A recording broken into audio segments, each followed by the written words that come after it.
Now students, I am going to discuss the last colligative property, that is osmosis and osmotic pressure. We can see this phenomena in nature and at home also. If we no, if we are going to suspend the raw mangoes for the pickle and in the salt water, basically this is known as the brine, so they are the shriveled out.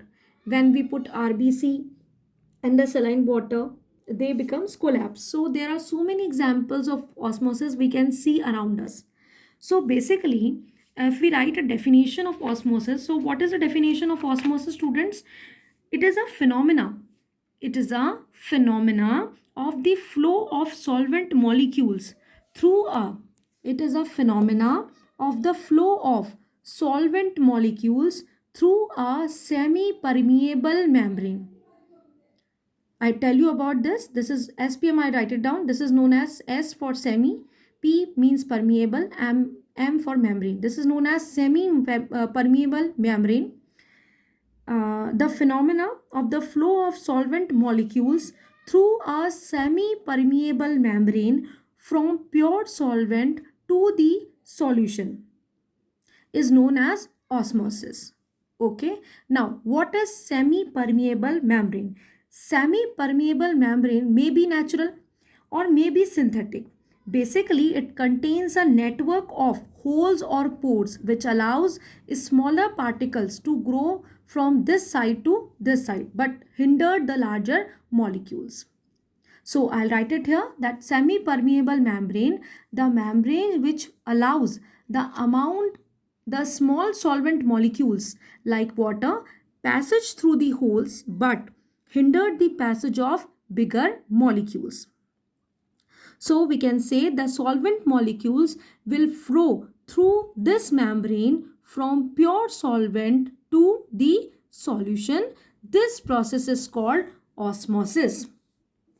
Now, if the solvent particles move through this semi-permeable membrane, then now solution want to stop this osmosis. So what it do? It exert a pressure. When it exerts a pressure, the osmosis stops.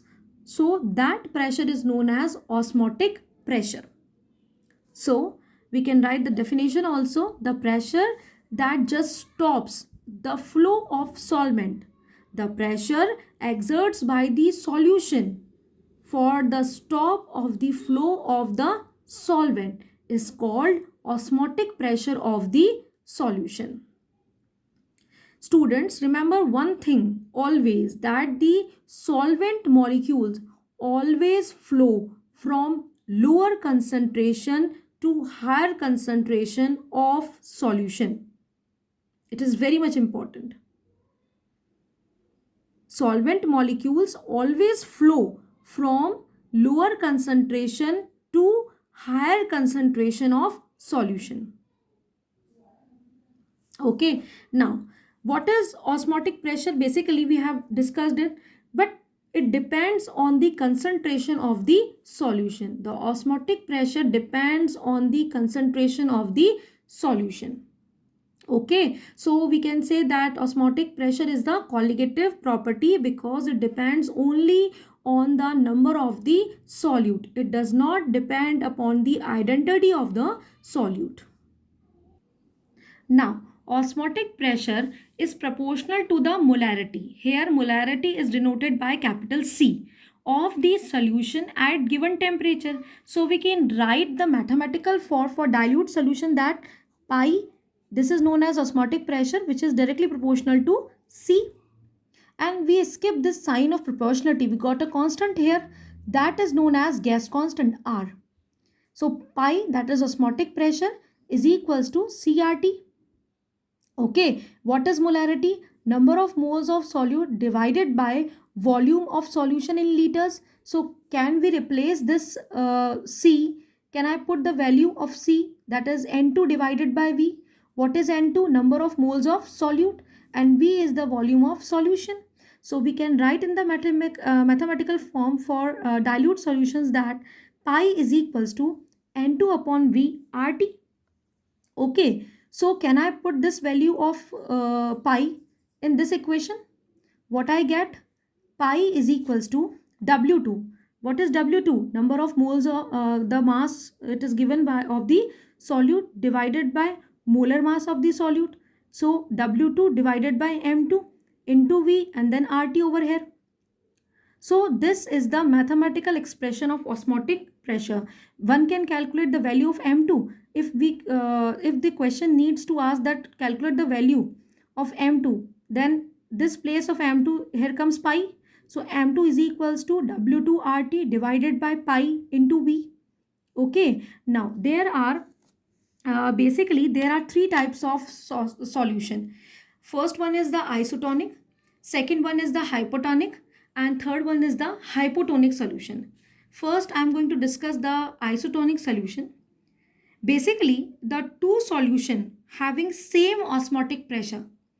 Just make a picture that you have a two solution and think that the osmotic pressure have same at a given temperature, then there is no osmosis between these two solutions takes place at the same molar concentration. So when we are going to take the isotonic solution, there is no osmosis takes place. Okay students, next one is the hypertonic solution. A solution having more osmotic pressure than the other solution.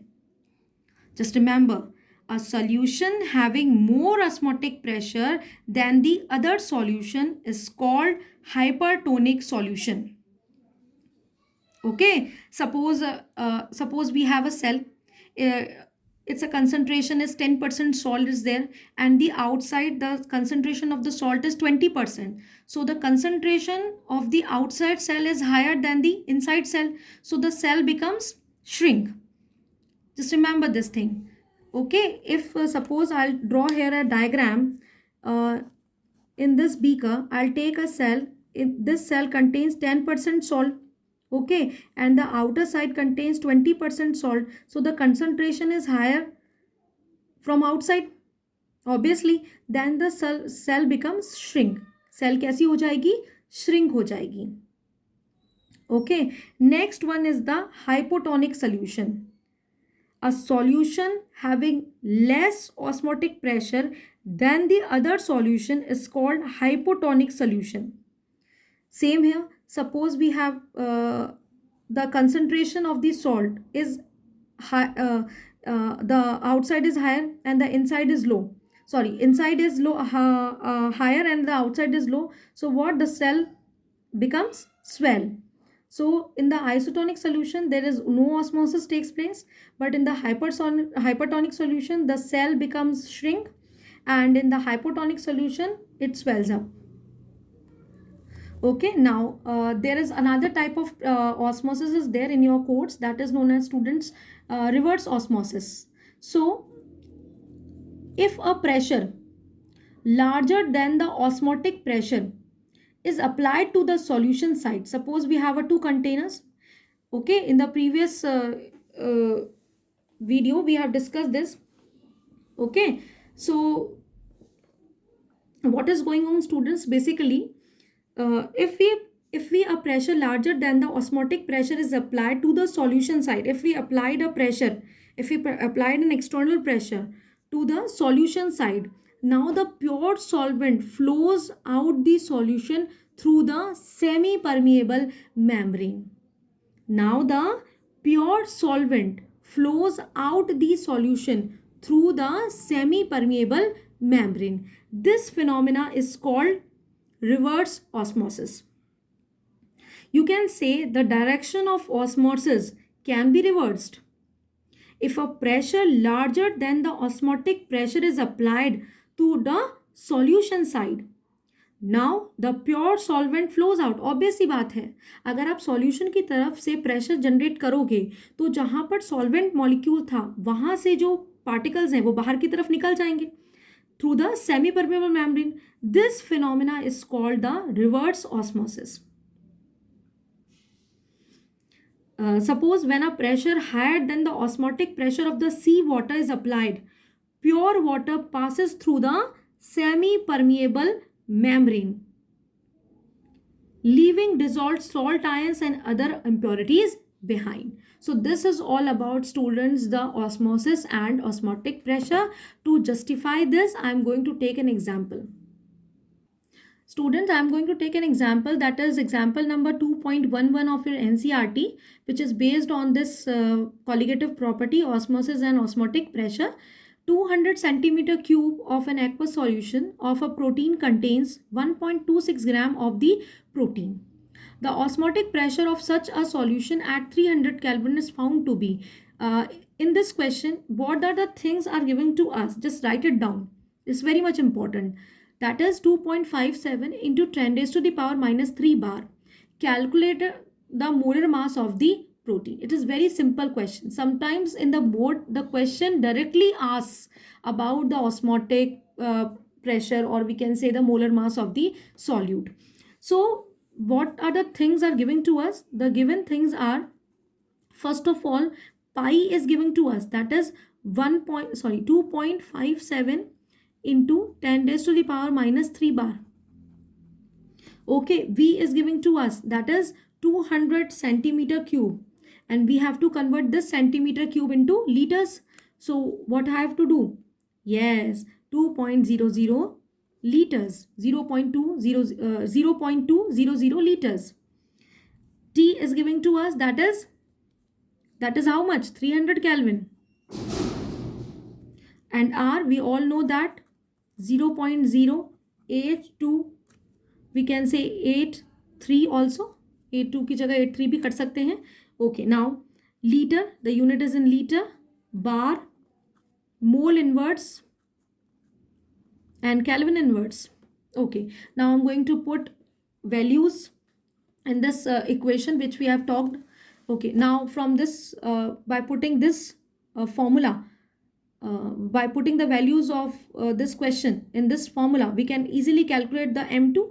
So I'm going to write it here, that is M2 is equals to, what is M2? M2 is equals to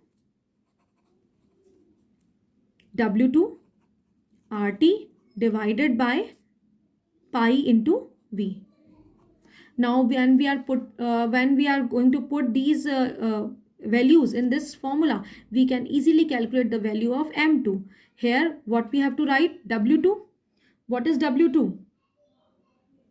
Yes, that is 1.26 gram. It is given to in the question 1.26. Here I am going to write this, W2 is equals to 1.26 gram. Okay, so at the place of W2, we'll write it 1.26 into 0.083 into 300 divided by 2.57 into 10 raised to the power minus 3 into 0.200. So by solving this whole calculation, I am getting the answer, that is 61,002,022 gram per mole. So this is the answer. I hope these colligative properties are very much clear to all of you. Just do practice of your NCRT question. Thank you.